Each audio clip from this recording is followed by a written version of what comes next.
दोस्तों एक बार फिर से मैं आपके लिए UPSC CDS second form fill up 2025 की अपडेट लेके आ चुके हैं। कैसे आप combined defence service CDS second examination का फॉर्म अप्लाई कर सकते हो। स्टेप बाय स्टेप कंप्लीट जानकारी आपको इस वीडियो में दी जाएगी। ऑनलाइन आवेदन करने की पूरी प्रक्रिया आपको इस वीडियो में दिखाई जाएगी, जैसे कि कैसे आप अपनी क्वालिफिकेशन की डिटेल दोगे, कैसे आप अपने एग्जामिनेशन सेंटर चुनोगे, कैसे आप फोटोग्राफ सिग्नेचर डॉक्यूमेंट्स अपलोड करोगे, कैसे आप फोटोग्राफ सिग्नेचर डॉक्यूमेंट्स अपलोड करोगे और कैसे आप फीस पेमेंट करते हुए रजिस्ट्रेशन से लेकर प्रिंट तक अपना फॉर्म अप्लाई करोगे। पूरी जानकारी के लिए आपको ये वीडियो शुरू से लेके एंड तक बिना स्किप किए हुए देखनी होगी। इस वीडियो को कंप्लीटली देखने पर ही आपके सभी सवाल और डाउट क्लियर होंगे। तो चलिए दोस्तों, बिना कोई वक्त गंवाए शुरू करते हैं यूपीएससी सीडीएस 2 ऑनलाइन फॉर्म 2025 की पूरी जानकारी। फॉर्म भरने से पहले आपको हमारी वेबसाइट IND सरकारी नौकरी के इस पेज पर विजिट करना होगा, जिसका लिंक आपको नीचे description plus first comment box में मिल जाएगा। और हमारे इस पेज पर विजिट करके आप यहां से यूपीएससी सीडीएस सेकंड का फॉर्म फिल कर सकते हो। यूनियन पब्लिक सर्विस कमीशन संघ लोक सेवा आयोग यूपीएससी के अंतर्गत combined defence service CDS second examination 2025 का नोटिफिकेशन रिलीज कर दिया गया है। वेरियस पोस्ट है जो कि आप नोटिस से चेकआउट कर सकते हो।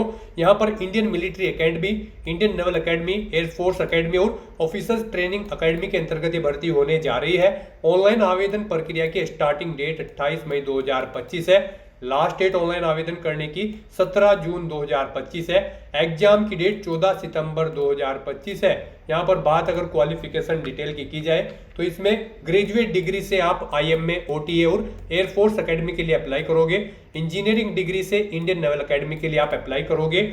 एज लिमिट IMA, NIA के लिए कैंडिडेट का जन्म 2 जुलाई 1999 से 1 जुलाई 2004 के बीच में होना चाहिए। OTA के लिए यहाँ पर 2 जुलाई 1998 से 1 जुलाई 2004 के बीच में होना चाहिए। एयरफोर्स एकेडमी के लिए 20 से 24 वर्ष आयु सीमा है। फीस जनरल OBC के लिए 200 रुपये है। SC/ST फीमेल को फीस जमा नहीं करनी होगी। ऑनलाइन यही चालान से आप फीस पेमेंट कर सकते हो। रिटन टेस्ट, SSB टेस्ट और इंटरव्यू के आधार पे सिलेक्शन होगा। ऑनलाइन अप्लाई कर सकते हो। ऑल इंडिया से अप्लाई कर सकते हो। upsc.gov.in और upsconline.nic.in ये इसकी ऑफिशियल वेबसाइट है, जिससे आप ऑनलाइन अप्लाई कर सकते हो। इंपोर्टेंट लिंक सेक्शन के अंतर्गत नोटिफिकेशन लिंक पर क्लिक करके आप इसकी PDF रीड आउट कर सकते हो। देन उसके बाद अप्लाई कर सकते हो।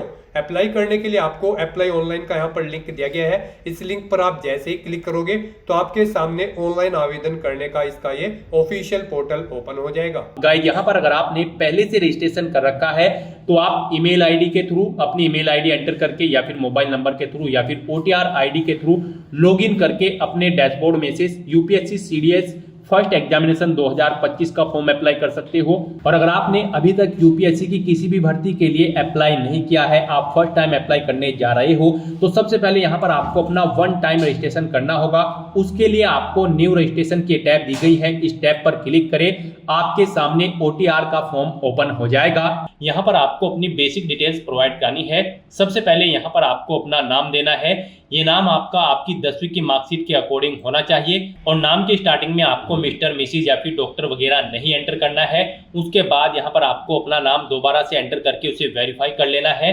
उसके बाद यहाँ पर आपसे पूछा गया है कि यहाँ पर क्या कभी आपने अपना नाम चेंज किया है। अगर किया है तो यहाँ पर आप यस ऑप्शन सेलेक्ट करें और अपना चेंज नेम यहाँ पर आप एंटर कर दें। और अगर नहीं किया है कभी आपने अपना नाम चेंज, तो यहाँ पर आप नो ऑप्शन सेलेक्ट करें। उसके बाद यहाँ पर आप अपना जेंडर सेलेक्ट करें। अपना जेंडर एक बार फिर से सिलेक्ट करके उसे वेरीफाई कर लें। फिर यहाँ पर आपको अपनी डेट ऑफ बर्थ सेलेक्ट करनी है। उसके बाद आपको अपनी डेट ऑफ बर्थ एक बार फिर से सिलेक्ट करके उसे कंफर्म कर लेना है।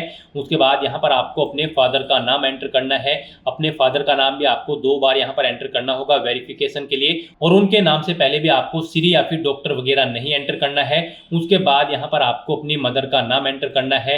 वही नेम आपको एक बार फिर से एंटर करके उसे कंफर्म कर लेना है। मदर के नेम से पहले भी आपको डॉक्टर या फिर श्रीमती या मिसिज नहीं लगाना है। उसके बाद यहाँ पर आपको अपनी माइनॉरिटी का स्टेटस बताना है। आप माइनॉरिटी कम्युनिटी के अंतर्गत आते हैं तो यस करें और फिर यहाँ पर आप अपनी माइनॉरिटी ऑप्शन कैटेगरी सेलेक्ट कर लें। और अगर नहीं आते हैं तो यहाँ पर आप नो ऑप्शन सेलेक्ट कर लें। उसके बाद यहाँ पर आपको अपना मोबाइल नंबर एंटर करना है। फिर यहाँ पर आप कोई अपना अल्टरनेट मोबाइल नंबर एंटर कर सकते हो, नहीं है तो इस कॉलम को खाली छोड़ दें। फिर यहाँ पर आप अपनी ईमेल आईडी एंटर करें, अपनी कोई अल्टरनेट ईमेल आईडी एंटर करना चाहते हैं तो वो एंटर कर दें। फिर यहाँ पर आपको अपनी 10वीं क्लास का रोल नंबर एंटर करना है। फिर आपको यहाँ पर एक सिक्योरिटी क्वेश्चन सेलेक्ट करना है। यहाँ पर आप कोई भी सिक्योरिटी क्वेश्चन सेलेक्ट करें, उसका आंसर दें। एक बार फिर आप दूसरा सिक्योरिटी क्वेश्चन सेलेक्ट करें और उसका आंसर यहाँ पर आप प्रोवाइड करा दें। फिर गाइस यहाँ पर आपको ये कैप्चा कोड इस बॉक्स में एंटर करना है और उसके बाद आपको सबमिट के इस ऑप्शन पर क्लिक कर देना है। नेक्स्ट आपने जो डिटेल प्रोवाइड कराई है उसका पूरा प्रीव्यू यहाँ पर आपको शो कर दिया गया है। आप सभी डिटेल्स चेकआउट करें, कहीं पर कोई मिस्टेक है तो आप यहाँ पर अपडेट/चेंज हियर के ऑप्शन पर क्लिक करके अपनी डिटेल अपडेट कर लें। और अगर सभी चीजें ओके हैं तो बस यहाँ पर अब आपको आई एग्री के इस ऑप्शन पर क्लिक करना है। नेक्स्ट आपके सामने कुछ इस तरह से इंटरफेस ओपन होगा। यहाँ पर आपके मोबाइल नंबर और ईमेल आईडी पर ओटीपी सबमिट किए गए हैं, वो ओटीपी आपको यहाँ पर एंटर करने हैं और फिर आपको वेरीफाई ओटीपी के ऑप्शन पर क्लिक करके अपना मोबाइल नंबर और ईमेल आईडी को वेरीफाई कर लेना है। नेक्स्ट आपके सामने कुछ इस तरह से इंटरफेस ओपन होगा। यहाँ पर आपका रजिस्ट्रेशन सबमिट हो चुका है। आपको एक ओटीआर नंबर प्रोवाइड कर दिया गया है। ये ओटीआर नंबर आपके रजिस्टर्ड मोबाइल नंबर और ईमेल आईडी पर भी सबमिट कर दिया गया है। आपको इसे केयरफुली नोट डाउन करके रख लेना है फ्यूचर यूज के लिए। और यहां से आप प्रिंट के इस ऑप्शन पर क्लिक करके अपने रजिस्ट्रेशन का एक हार्ड कॉपी प्रिंट आउट भी ले सकते हो फ्यूचर यूज के लिए। तो अब यहां पर बस आपको लॉगिन के इस ऑप्शन पर क्लिक करना है। नेक्स्ट आपके सामने लॉगिन का इंटरफेस ओपन हो जाएगा। गाइस यहाँ पर अब आपको लॉगिन करना है। लॉगिन करने के लिए आपके पास यहाँ पर 3 ऑप्शन है। आप ईमेल आईडी के थ्रू, मोबाइल नंबर के थ्रू या फिर अपनी ओटीआर आईडी के थ्रू अपने डैशबोर्ड में लॉगिन करेंगे। यहाँ पर ओटीआर आईडी अगर आप ऑप्शन सेलेक्ट करते हैं तो यहाँ पर आकर आपको अपनी ओटीआर आईडी एंटर करनी है। उसके बाद यहाँ पर आपको अपना पासवर्ड एंटर करना है। गाइस जब आपके मोबाइल नंबर पर आपकी ओटीआर आईडी आई थी उसके साथ साथ एक पासवर्ड भी आया होगा। वो पासवर्ड यहाँ पर आपको एंटर करना है। ये कैप्चा कोड आपको यहाँ पर एंटर करना है और लॉगिन की स्टेप पर क्लिक करके आपको अपने डैशबोर्ड में लॉगिन कर लेना है। और यहाँ पर अगर आप ईमेल आईडी के थ्रू लॉगिन करना चाहते हो तो आप ईमेल आईडी के ऑप्शन पर सेलेक्ट करें। फिर यहाँ पर आप अपनी ईमेल आईडी एंटर करें और आप गेट ओटीपी के ऑप्शन पर क्लिक करें। आपकी ईमेल आईडी पर ओटीपी आएगा, वो ओटीपी आप यहाँ पर एंटर करें। ये कैप्चा कोड आप यहाँ पर एंटर करें और लॉगिन की स्टेप पर क्लिक करके आप लॉगिन कर ले। या फिर गाइस यहाँ पर आप ओटीपी की जगह अपना पासवर्ड भी एंटर करके, जो पासवर्ड आपकी ओटीआर आईडी के साथ आया था उसे एंटर करके तब भी आप लॉगिन कर सकते हो। और यहाँ पर अगर आप मोबाइल नंबर ऑप्शन सेलेक्ट करते हैं तो फिर यहाँ पर आपको अपना मोबाइल नंबर एंटर करना है। फिर आपको अपना पासवर्ड एंटर करना है जो आपकी ओटीआर आईडी के साथ आया था। या फिर आप गेट ओटीपी ऑप्शन पर क्लिक करके ओटीपी मंगाए, आपके मोबाइल नंबर पर ओटीपी आएगा, वो ओटीपी आप यहाँ पर एंटर करें। ये कैप्चा कोड आप इस बॉक्स में एंटर करें और फिर यहाँ पर आप लॉगिन के इस ऑप्शन पर क्लिक करके लॉगिन कर ले। तो यहाँ पर आप अपनी चॉइस के अकॉर्डिंग किसी भी ऑप्शन का इस्तेमाल करते हुए आप अपने डैशबोर्ड में लॉगिन कर लें। लॉगिन करने के बाद आपके सामने कुछ इस तरह से इंटरफेस ओपन होगा। गाइस यहाँ पर अब आपको अपना पासवर्ड चेंज करना है। यहाँ पर अगर आप अपना जेंडर चेंज करना चाहते हैं तो यहाँ पर आप इस ऑप्शन पर क्लिक करके क्लिक टू चेंज जेंडर, आप अपना जेंडर चेंज कर सकते हैं। माइनॉरिटी स्टेटस चेंज करना चाहते हैं तो उसे आप चेंज कर सकते हैं। तो यहाँ पर अब आपको अपना नया पासवर्ड क्रिएट करना है। जो सिस्टम जनरेटेड पासवर्ड था उसे आपको चेंज करना है। यहाँ पर आप अपना नया पासवर्ड एंटर करें। यहाँ पर आपको पासवर्ड के लिए गाइडलाइन दी गई है। यहाँ पर आपका पासवर्ड कम से कम 8 कैरेक्टर का होना चाहिए और ये अल्फा न्यूमेरिक फॉर्मेट में होना चाहिए। मीन्स आपके पासवर्ड में कम से कम एक अपर केस कैरेक्टर, एक लोअर केस कैरेक्टर, एक इंटीजर नंबर, एक स्पेशल कैरेक्टर जैसे कि @ या फिर डॉलर होना चाहिए। तो इस फॉर्मेट में यहाँ पर आपको अपना पासवर्ड रेडी करना है। वही पासवर्ड आपको कंफर्म पासवर्ड फील्ड में एंटर करना है और उसके बाद गाइस यहाँ पर आपको सबमिट के इस ऑप्शन पर क्लिक कर देना है। नेक्स्ट आपके सामने आपका डैशबोर्ड ओपन हो जाएगा। अब यहाँ पर आपको अपनी ओटीआर की प्रोफाइल कंप्लीट करनी है। यहाँ पर गाइस आपको अपना वन टाइम रजिस्ट्रेशन कंप्लीट करने के लिए इन स्टेप्स को फॉलो करना होगा, इन्हें कंप्लीट करना होगा। जैसे कि सबसे पहले यहाँ पर आपको अपनी पर्सनल इन्फॉर्मेशन देनी होगी, उसके बाद अपने एड्रेस की इन्फॉर्मेशन, फिर यहाँ पर आपको अपना फोटोग्राफ और सिग्नेचर अपलोड करने हैं। उसके बाद आपको अपनी एजुकेशनल क्वालिफिकेशन की डिटेल देनी है, अपने रिक्वायर्ड डॉक्यूमेंट्स आपको अपलोड करने हैं। फिर यहाँ पर आपको अपनी पेरेंटल इन्फॉर्मेशन देनी है। उसके बाद एम्प्लॉयमेंट इन्फॉर्मेशन, और फिर आपको यूपीएससी एग्जामिनेशन की इन्फॉर्मेशन देनी है। फिर उसके बाद आपके अचीवमेंट, प्राइजेज, मेडल्स और अदर इन्फॉर्मेशन यहाँ पर आपको प्रोवाइड कराते हुए अपना वन टाइम रजिस्ट्रेशन कंप्लीट कर लेना है। तो यहाँ पर बस अब आपको ये डिटेल्स कंप्लीट करनी है। तो यहाँ पर आपको सबसे पहले पर्सनल इन्फॉर्मेशन के इस ऑप्शन पर क्लिक करना है। उसके बाद आपके सामने कुछ इस तरह से इंटरफेस ओपन होगा। यहाँ पर आपको कुछ डिटेल्स ऑटोमेटिकली फिर मिल जाएगी जो आपने रजिस्ट्रेशन टाइम पे फिल की थी। अब यहाँ पर आकर बस सबसे पहले आपको अपनी नेशनलिटी सेलेक्ट कर लेनी है, फिर आपको अपनी मातृभाषा यहाँ पर सेलेक्ट कर लेनी है, फिर आपको अपना मैरिटल स्टेटस बताना है, उसके बाद प्लेस ऑफ बर्थ यहाँ पर आपको बताना है, आपका जन्म इंडिया में हुआ है या इंडिया के बाहर। अगर इंडिया के बाहर हुआ है तो यहाँ पर आपको अपना कंप्लीट एड्रेस एंटर करना होगा। और गाइस यहाँ पर उसके बाद आपको अपना पोस्ट ऑफिस का नाम देना है, सिटी या टाउन या फिर विलेज का नाम देना है, अपना स्टेट आपको सेलेक्ट करना है, उसके बाद यहाँ पर आपको अपना डिस्ट्रिक्ट सेलेक्ट कर लेना है, अपना पिन कोड यहाँ पर आपको देना है, अपनी कम्युनिटी आपको यहाँ पर सेलेक्ट कर लेनी है। उसके बाद अगर आप यहाँ पर रिजर्व कैटेगरी से बिलोंग करते हो तो फिर आपको अपना कैटेगरी सर्टिफिकेट नंबर देना होगा, डेजिग्नेशन देनी होगी, किस डेजिग्नेशन के अधिकारी ने आपको आपका कास्ट सर्टिफिकेट यहाँ पर प्रोवाइड कराया है। फिर यहाँ पर आपको स्टेट देना होगा, किस स्टेट से आपको इशू हुआ है आपका कास्ट सर्टिफिकेट। फिर आपको डेट ऑफ इशू यहाँ पर सेलेक्ट कर लेनी है, किस डेट को इशू हुआ है। फुल एड्रेस देना होगा कंसंट्रिंग अथॉरिटी का जिससे आपका ये सर्टिफिकेट आपको इशू हुआ है। फिर यहाँ पर आपको अपना रिलीजन सेलेक्ट कर लेना है। उसके बाद यहाँ पर आपको अपनी कास्ट का नाम देना है। और गाइज अगर यहाँ पर आप रिजर्व कैटेगरी के अंतर्गत नहीं आते हो, आप जनरल कैटेगरी कैंडिडेट हो, तो फिर आपको ये डिटेल्स नहीं देनी होंगी। उसके बाद यहाँ पर आपसे पूछा गया है कि क्या आप पीडब्ल्यूबीडी या फिर पीडब्ल्यूडी कैंडिडेट हैं, अगर हैं तो यहाँ पर आप यस करें और फिर आप उसकी डिटेल दें, जैसे कि क्या आपकी डिसेबिलिटी 40% से अबव है। यहाँ पर आपकी अगर अबव है तो यस करें, नहीं है तो नो ऑप्शन सेलेक्ट करें। यस अगर आप सेलेक्ट करते हो तो फिर यहाँ पर आपको अपनी परसेंटेज देनी होगी डिसेबिलिटी की, कितने % आपकी डिसेबिलिटी है। और फिर यहाँ पर आपको अपना डिसेबिलिटी सर्टिफिकेट का नंबर देना है, डेजिग्नेशन इशू यानी कि किस डेजिग्नेशन के अधिकारी ने आपको आपकी डिसेबिलिटी का सर्टिफिकेट दिया है वो यहाँ पर आपको एंटर करना है। स्टेट आपको सेलेक्ट करना है, अपना इशू डेट यहाँ पर आपको सेलेक्ट करना है, कब आपको आपका डिसेबिलिटी सर्टिफिकेट इशू हुआ है। फुल एड्रेस यहाँ पर आपको देना है जिसने आपको ये सर्टिफिकेट इशू किया है। और गाइस यहाँ पर अगर आप पीडब्ल्यूडी कैंडिडेट नहीं हैं तो यहाँ पर आपको नो ऑप्शन सेलेक्ट करना है, आगे की डिटेल आपको डिसेबल्ड कर दी जाएगी। फिर यहाँ पर आपको अपना कोई फोटो आइडेंटिटी कार्ड सेलेक्ट कर लेना है, जैसे कि कोई Aadhaar card, driving licence, PAN card, passport, voter ID, आप अपने अकॉर्डिंग यहाँ पर ऑप्शन सेलेक्ट करें। फिर आपसे पूछा गया कि क्या आपके पास इस आइडेंटिटी कार्ड का नंबर है, तो यहाँ पर आपको येस ऑप्शन सेलेक्ट करना है। फिर आपको अपने आइडेंटिटी कार्ड का नंबर यहाँ पर एंटर कर देना है, जैसे कि आधार नंबर या फिर वोटर आईडी कार्ड नंबर। फिर यहाँ पर आपसे पूछा गया है यूपीएससी के पास्ट में किसी भी एग्जाम में बैठने के लिए क्या आपको किसी ने पीएच या फिर पीडब्ल्यूडी कैंडिडेट के लिए रिकमेंडेड किया है, अगर किया है तो यस ऑप्शन सेलेक्ट करें। और फिर यहाँ पर आप उसकी डिटेल दें, जैसे कि name of examination, year of examination, अपना रोल नंबर और बाकी की डिटेल यहाँ पर आपको देनी होगी। और अगर रिकमेंडेड नहीं किया गया है तो यहाँ पर आपको नो ऑप्शन सेलेक्ट कर लेना है। फिर यहाँ पर आपसे पूछा गया है आपने जो ऊपर डिटेल प्रोवाइड कराई है क्या उन्हें एक्सेस कर सकता है यूपीएससी इस टर्म एंड कंडीशन के अकॉर्डिंग, तो यहाँ पर आपको यस ऑप्शन सेलेक्ट करना है। इस तरह से अपनी डिटेल फिल करने के बाद फिर आपको चेक बॉक्स को ओके करना है और उसके बाद गाइस यहाँ पर आपको सेव के इस ऑप्शन पर क्लिक करके अपनी ये डिटेल सेव कर देनी है। इस तरह से यहाँ पर आपकी पर्सनल इंफॉर्मेशन सक्सेसफुली सेव हो जाएगी। आप एडिट के ऑप्शन पर क्लिक करके एडिट करना चाहते हो तो एडिट कर सकते हो, नहीं तो यहाँ पर बस अब आपको अपना नेक्स्ट ऑप्शन कंप्लीट करना है। अब यहाँ पर आपको एड्रेस इन्फॉर्मेशन के इस ऑप्शन पर क्लिक करना है। उसके बाद यहाँ पर आपको अपने एड्रेस की डिटेल देनी है। एड्रेस में सबसे पहले आपको अपना कोरोस्पोंडेंस एड्रेस एंटर करना है। यहाँ पर आप अपना एड्रेस एंटर करें। सबसे पहले आप अपना हाउस नंबर दें, फिर आप अपना पोस्ट ऑफिस यहाँ पर एंटर करें, अपनी सिटी एंटर करें, अपना स्टेट सेलेक्ट करें, डिस्ट्रिक्ट सेलेक्ट करें, फिर आप अपना पिन कोड दें। लैंडलाइन फ़ोन नंबर है तो वो यहाँ पर आप प्रोवाइड कराएं, फिर फैक्स है अगर आपके पास तो उसकी डिटेल दें। उसके बाद यहाँ पर आपको अपना परमानेंट एड्रेस एंटर कर देना है और अगर आपका परमानेंट एड्रेस आपके कोरोस्पोंडेंस एड्रेस के अकॉर्डिंग सेम है तो यहाँ पर आप इस चेकबॉक्स को ओके कर दें। ऑटोमेटिकली आपका परमानेंट एड्रेस आपके कोरोस्पोंडेंस एड्रेस के अकॉर्डिंग फिल हो जाएगा। और उसके बाद गाइस यहाँ पर आप सेव के इस ऑप्शन पर क्लिक करके अपने एड्रेस की इंफॉर्मेशन को सेव कर दें। इस तरह से यहाँ पर आपकी एड्रेस की इंफॉर्मेशन सक्सेसफुली सेव हो जाएगी। उसके बाद आपको फोटोग्राफ एंड सिग्नेचर अपलोड के इस ऑप्शन पर क्लिक करना है। उसके बाद आपके सामने यहाँ पर कुछ इस तरह से इंटरफेस ओपन होगा। अब यहाँ पर आपको अपना फोटो सिग्नेचर अपलोड करने हैं। इनके लिए सबसे पहले आपको गाइडलाइन नीड करनी है, उसके अकॉर्डिंग आपको अपना फोटो और सिग्नेचर अपलोड करने हैं। फोटोग्राफ की अगर बात करें तो यहाँ पर आपका फोटो जेपीजी फॉर्मेट में होना चाहिए।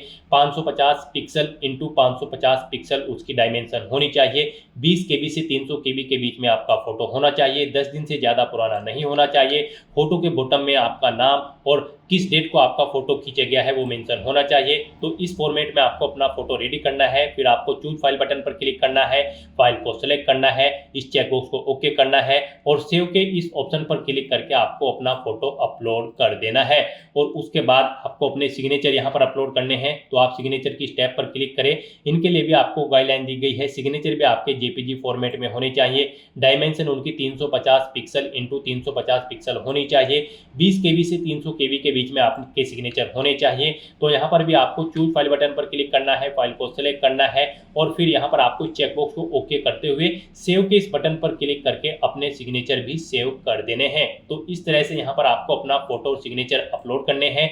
अगर आपका फोटो या फिर सिग्नेचर छोटे या बड़े हैं, आपको उनकी इमेज का जो साइज है वो रिसाइज करना है, तो आप क्लिक करके इस लिंक पर क्लिक करें। आपके सामने यहाँ पर इंस्ट्रक्शंस की ये PDF ओपन हो जाएगी। यहाँ से आप चेकआउट कर सकते हो कैसे आप अपने फोटो या फिर सिग्नेचर छोटे या बड़े कर सकते हो। आपको MS पेंट ओपन करते हुए अपने सिग्नेचर और फोटो को दी गई गाइडलाइंस के अकॉर्डिंग सेट कर लेना है, या फिर आप गूगल में जाकर टाइप करें इमेज रिसाइजर ऑनलाइन वेबसाइट। आपके सामने मल्टीपल वेबसाइट ओपन हो जाएंगी। वहां पर आप अपनी इमेज अपलोड करें और दी गई गाइडलाइंस के अकॉर्डिंग उनका साइज रेडी करके आप उन्हें यहाँ पर अपलोड कर दें। अपने फोटो और सिग्नेचर अपलोड करने के बाद आपको एजुकेशनल इंफॉर्मेशन के इस ऑप्शन पर क्लिक करना है और यहाँ पर अब आपको अपनी एजुकेशनल क्वालिफिकेशन की डिटेल प्रोवाइड करनी है।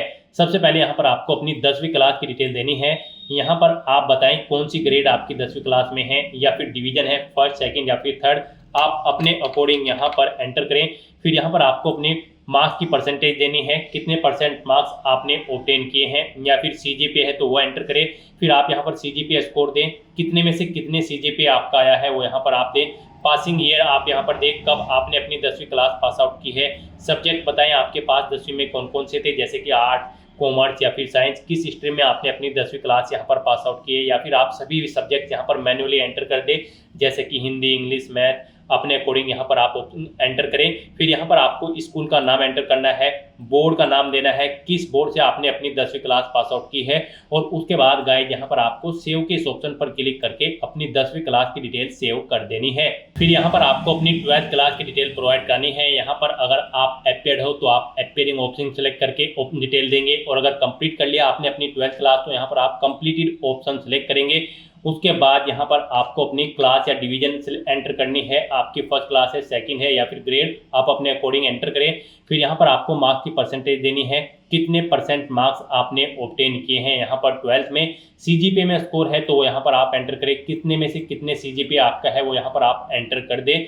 पासिंग ईयर यहाँ पर आपको देना है, अपने सब्जेक्ट देने हैं 12th के जो सब्जेक्ट आपके पास थे। फिर यहाँ पर आपको स्कूल का नाम एंटर करना है, बोर्ड का नाम देना है जिससे आपने अपनी 12वीं क्लास पास आउट की है। और उसके बाद गाइड यहाँ पर आपको सेव के इस ऑप्शन पर क्लिक करके अपनी 12वीं क्लास की डिटेल भी सेव कर देनी है। 12th की डिटेल कंप्लीट करने के बाद अगर आपने ग्रेजुएशन भी कर रखी है तो आपको ग्रेजुएशन की डिटेल देनी होगी। अगर आप अपेयर्ड हो तो आप अपेयर्ड ऑप्शन सेलेक्ट करके डिटेल दें, और अगर आपने कंप्लीट कर ली है तो यहाँ पर आपको अब अपनी सबसे पहले स्ट्रीम देनी है, किस स्ट्रीम में आपने अपनी ग्रेजुएशन पास आउट की है।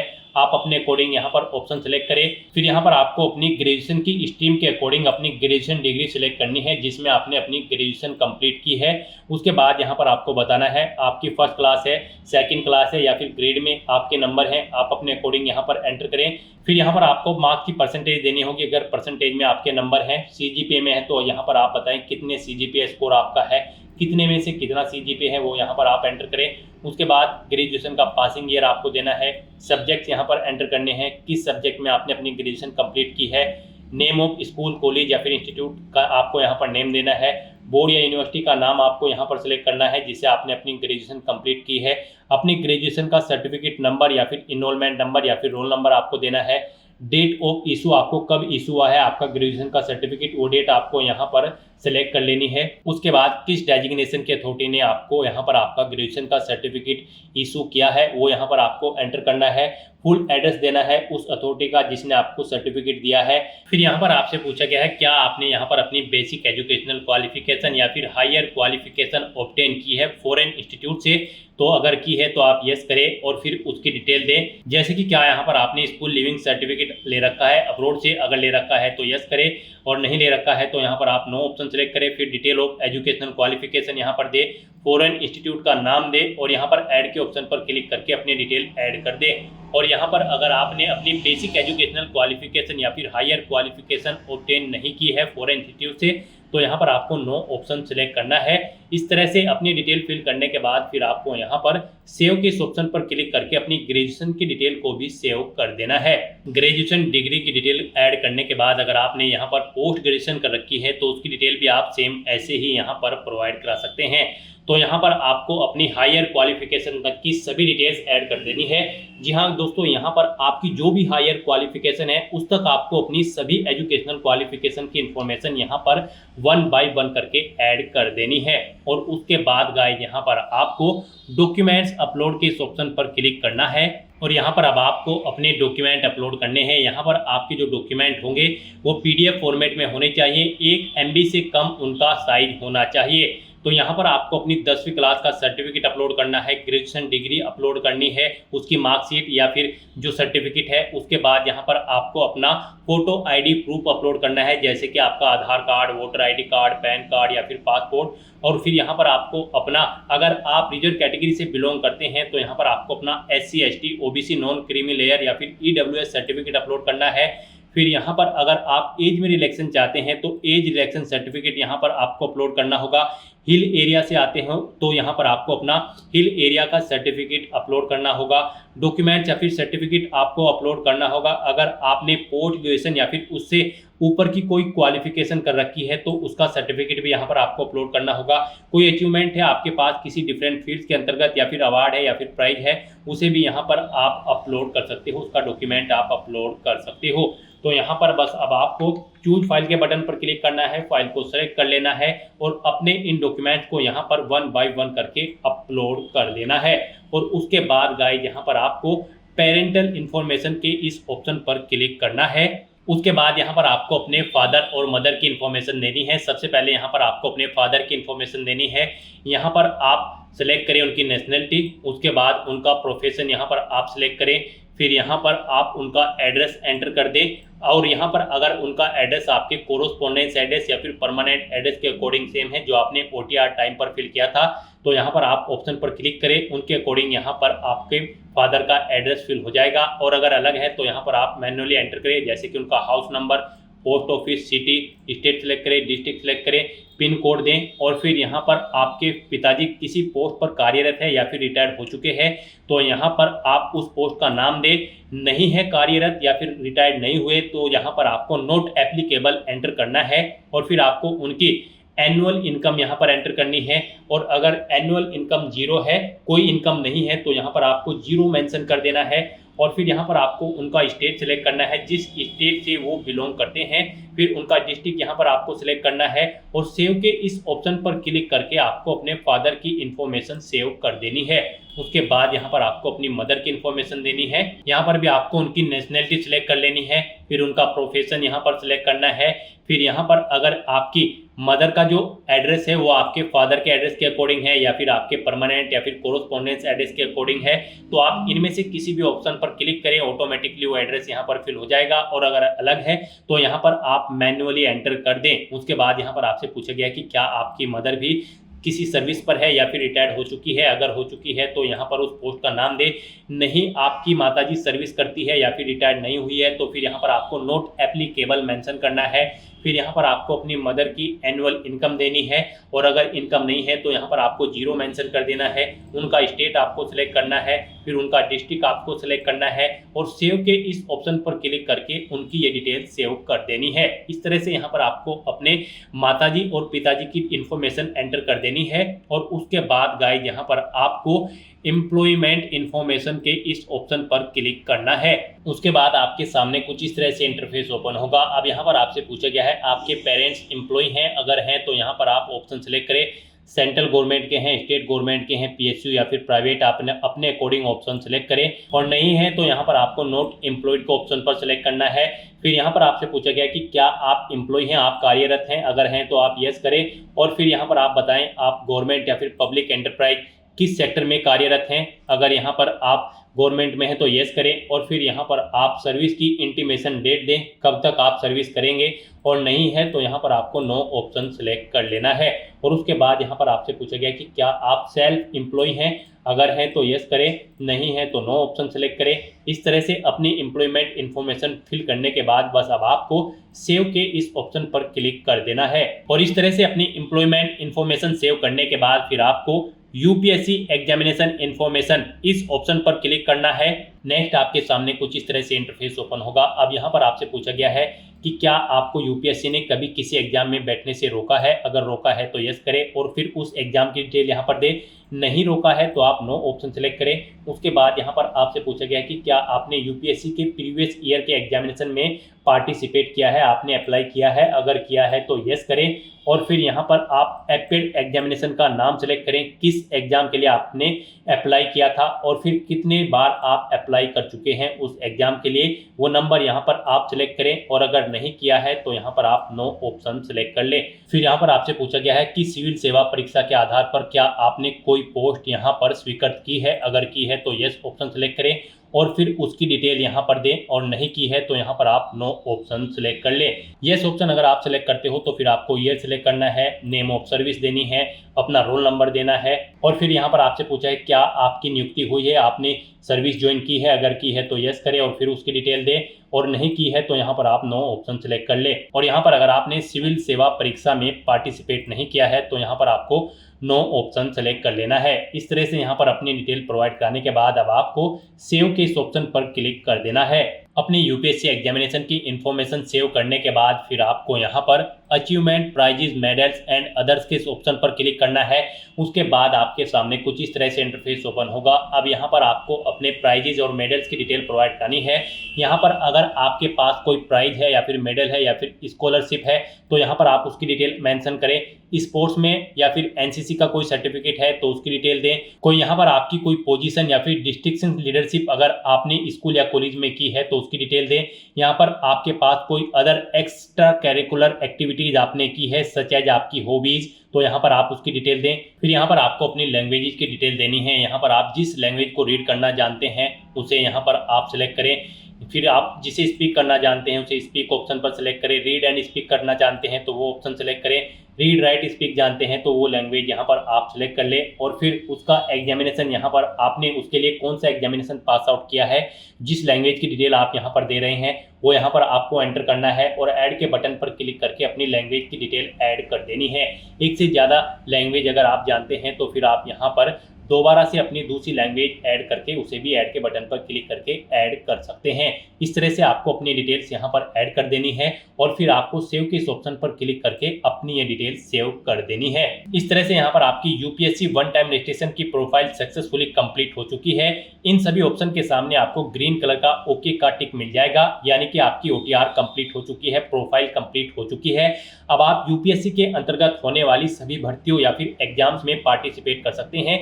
जो भी भर्तियां या फिर एग्जाम निकलेंगे आप अपनी एलिजिबिलिटी के अकॉर्डिंग उनमें अप्लाई कर सकते हो। उसके लिए आपको लेटेस्ट नोटिफिकेशन की स्टेप पर क्लिक करना है।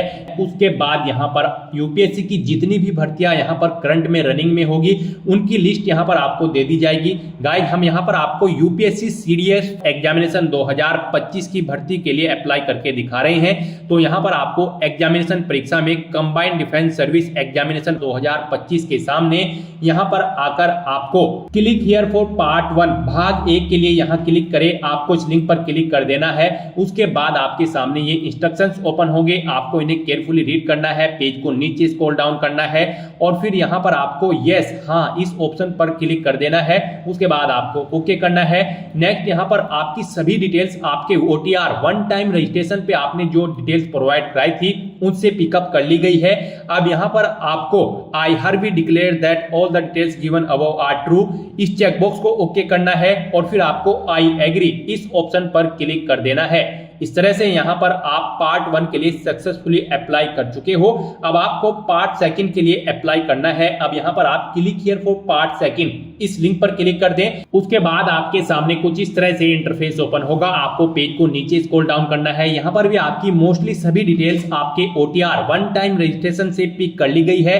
बस यहां पर अब आपको अपनी एजुकेशनल क्वालिफिकेशन की सेलेक्ट करनी है। यहां पर गाइड हम आपको बता दें, अगर आप इंडियन मिलिट्री एकेडमी और ऑफिसर ट्रेनिंग एकेडमी के लिए अप्लाई करने जा रहे हो तो आपके पास कोई ग्रेजुएट डिग्री होनी जरूरी है किसी वेल रिकॉग्नाइज्ड यूनिवर्सिटी से किसी रिलेवेंट सब्जेक्ट के अंतर्गत। और अगर आप इंडियन नेवल एकेडमी के लिए अप्लाई करोगे तो आपके पास इंजीनियरिंग डिग्री होनी जरूरी है। और अगर आप एयरफोर्स एकेडमी के लिए अप्लाई करना चाहते हो तो आपके पास ग्रेजुएट डिग्री होनी चाहिए किसी भी ब्रांच में या फिर किसी भी डिसिप्लिन के अंतर्गत, प्लस आपके पास 12वीं में फिजिक्स और मैथ एक सब्जेक्ट के रूप में होने अनिवार्य है, या फिर आपके पास कोई बैचलर डिग्री होनी जरूरी है इंजीनियरिंग के अंतर्गत। यहां पर यूपीएससी सीडीएस की इन स्ट्रीम्स में अप्लाई करने के लिए तो यहां पर आपको अपनी चॉइस के अकॉर्डिंग आप जिस भी ब्रांच के लिए अप्लाई करने जा रहे हैं आपको अपने अकॉर्डिंग अपनी डिग्री सिलेक्ट कर लेनी है। उसके बाद यहां पर आपको अपना फोन नंबर एंटर कर देना है। ये ऑप्शनल है, अगर आप करना चाहते हैं तो कर दें, नहीं तो आप इस कॉलम को खाली छोड़ दें। और उसके बाद आपको यहां पर कंटिन्यू / आगे बढ़ें इस ऑप्शन पर क्लिक कर देना है। नेक्स्ट आपके सामने कुछ इस तरह से इंटरफेस ओपन होगा। अब यहाँ पर आपको अपनी कोर्सेज की प्रेफरेंस देनी है। यहाँ पर अगर आप ऑफिसर ट्रेनिंग एकेडमी को फर्स्ट नंबर पर प्रेफरेंस देना चाहते हैं तो इसके सामने के बॉक्स में आपको 1 एंटर करना है। और अगर आप IMA इंडियन मिलिट्री एकेडमी को सेकंड प्रेफरेंस देना चाहते हैं तो इसके सामने आपको 2 एंटर कर देना है। तो इस तरह से आपको अपनी चॉइस के अकॉर्डिंग यहाँ पर अपने कोर्सेज की प्रेफरेंस देनी है। यहाँ पर गाइड प्रेफरेंस देते वक्त अगर आपकी qualification INA Indian naval academy या फिर किसी और कोर्स के लिए मैच नहीं करती है तो उसके सामने प्रेफरेंस में आपको 0 एंटर कर देना है। उसके बाद यहाँ पर आपसे पूछा गया है कि क्या आपके पास NCC का C प्रमाण पत्र सीनियर डिवीजन सेना, नौसेना, वायुसेना अकादमी है, मिलने की संभावना है या फिर मिलने की संभावना है। अगर है तो यहाँ पर आप सिलेक्ट करें कि आपके पास आर्मी का C प्रमाण पत्र है या फिर नेवी का या फिर एयरफोर्स का, आप ऑप्शन सिलेक्ट करें। और अगर नहीं है तो आपको नन ऑप्शन सिलेक्ट करना है। नेक्स्ट आपसे पूछा गया है कि क्या आप सैन्य बल में कार्यरत हैं, अगर हैं तो यस करें, नहीं है तो आप नो ऑप्शन सिलेक्ट कर लें। उसके बाद आपसे पूछा गया है क्या आप सैनिक स्कूल से संबंध रखते हैं, अगर रखते हैं तो यस करें, नहीं रखते हैं तो नो ऑप्शन सिलेक्ट कर लें। उसके बाद यहाँ पर आपको कंटिन्यू / आगे बढ़ें इस ऑप्शन पर क्लिक कर देना है। नेक्स्ट आपको आपके एप्लीकेशन फॉर्म का पूरा प्रीव्यू शो कर दिया जाएगा। आपको सभी डिटेल्स केयरफुली चेकआउट करनी है। कहीं पर कोई मिस्टेक है तो आप अपडेट / सुधार इस ऑप्शन पर क्लिक करके उसे अपडेट कर ले, नहीं तो यहाँ पर अब आपको ये कैप्चा कोड एंटर करना है और फिर आपको आई एग्री मैं सहमत हूं इस ऑप्शन पर क्लिक कर देना है। इस तरह से यहाँ पर आपका पार्ट 2 का फॉर्म भी सक्सेसफुली फिल हो चुका है यूपीएससी सीडीएस एग्जामिनेशन 2025 का। अब यहाँ पर आपको अपने फॉर्म की एक स्लिप प्रिंट कर लेनी है। प्रिंट स्लिप ऑप्शन पर क्लिक करने के बाद ये प्रिंट स्लिप आपकी रजिस्टर्ड ईमेल आईडी पर भी सबमिट कर दी गई है, वहां से भी आप इसे गेट कर सकते हो। तो यहाँ पर अब आपको लेटेस्ट नोटिफिकेशन की टैब पर क्लिक करना है। उसके बाद यहाँ पर आपको सीडीएस के इसी सेक्शन में आना है और यहाँ पर अब आपको centre selection and agreeing to declaration इस लिंक पर क्लिक करना है और अपने सेंटर्स का आपको सिलेक्शन कर लेना है। यहाँ पर आपको अपना परीक्षा केंद्र एग्जामिनेशन सेंटर सिलेक्ट करना है जहां पर आप एग्जाम में पार्टिसिपेट करना चाहते हो। उसके बाद आपको डिक्लेरेशन घोषणा पत्र को रीड करना है और फिर आपको I have read the declaration and agree इस ऑप्शन पर क्लिक कर देना है। उसके बाद यहाँ पर आपके सामने कुछ इस तरह से इंटरफेस ओपन होगा। यहाँ पर आपका एप्लीकेशन फॉर्म सक्सेसफुली फिल हो चुका है, उसके सभी स्टेप्स कंप्लीट हो चुके हैं। उसकी एक एक्नॉलेजमेंट स्लिप आपकी रजिस्टर्ड ईमेल आईडी पर भी सबमिट कर दी गई है, वहां से आप उसे गेट कर सकते हो। तो यहाँ पर अब आपको फॉर एप्लीकेशन स्टेटस एप्लीकेशन का स्टेटस चेकआउट करने के लिए इस लिंक पर क्लिक करना होगा। उसके बाद आपके सामने कुछ इस तरह से इंटरफेस ओपन होगा। अब यहां पर आप चेकआउट कर सकते हो कंबाइंड डिफेंस सर्विस एग्जामिनेशन के सभी स्टेटस। यहां पर पार्ट 1 का स्टेटस, पार्ट सेकंड का स्टेटस और पार्ट थर्ड का स्टेटस कंप्लीट हो चुका है। एप्लीकेशन स्टेटस भी आप चेकआउट कर सकते हो, आपका एप्लीकेशन का स्टेटस भी यहां पर कंप्लीट हो चुका है, यानी कि आप कंप्लीट रूप से सीडीएस एग्जामिनेशन 2025 के लिए अप्लाई कर चुके हो।